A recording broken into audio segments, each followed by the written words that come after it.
శక్తివో. పాలను చిలికితే అనేక ఉత్పత్తులు వెలువడతాయి. పెరుగు, వెన్న, నెయ్యి, మజ్జిగ వంటి అనేక ఉత్పత్తులను పాల నుండి ఉత్పత్తి చేస్తారు. అదేవిధంగా మీరు ధ్యానం ద్వారా అనేక ఆధ్యాత్మిక విషయాలను కనుగొనవచ్చు.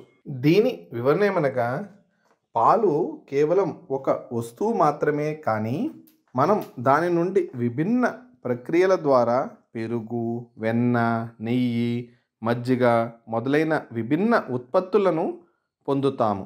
దేవతలు మరియు అసురులు క్షీరసాగరాన్ని మదనం చేసినప్పుడు దాని నుండి విషం, అమృతం మొదలైన అనేక వస్తువులు బయటకు వచ్చాయి. అదేవిధంగా మనం మన మనస్సును ధ్యానంలో నిమగ్నం చేసినప్పుడు దాని నుండి అనేక విషయాలు బయటకు వస్తాయి.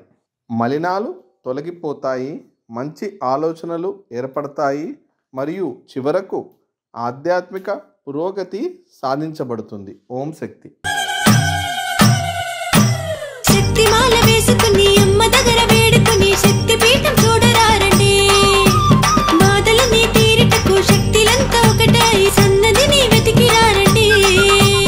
ఓం శక్తి.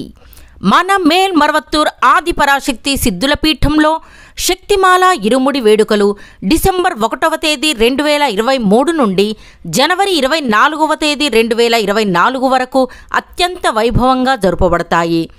జనవరి 25వ తేదీ 2024న తైపూస జ్యోతి ఉత్సవం జరుపబడుతుంది.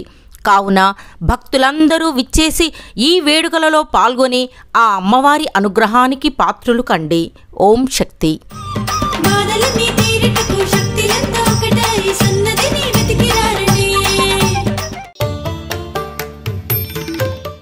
ఆధ్యాత్మికంలో ఎదగాలి అంటే మన బంగారు అమ్మ తెలుగు యూట్యూబ్ ఛానల్ను తప్పక సబ్స్క్రైబ్ చేసుకోండి. అమ్మ సూచించే మార్గాన్ని అనుసరించండి.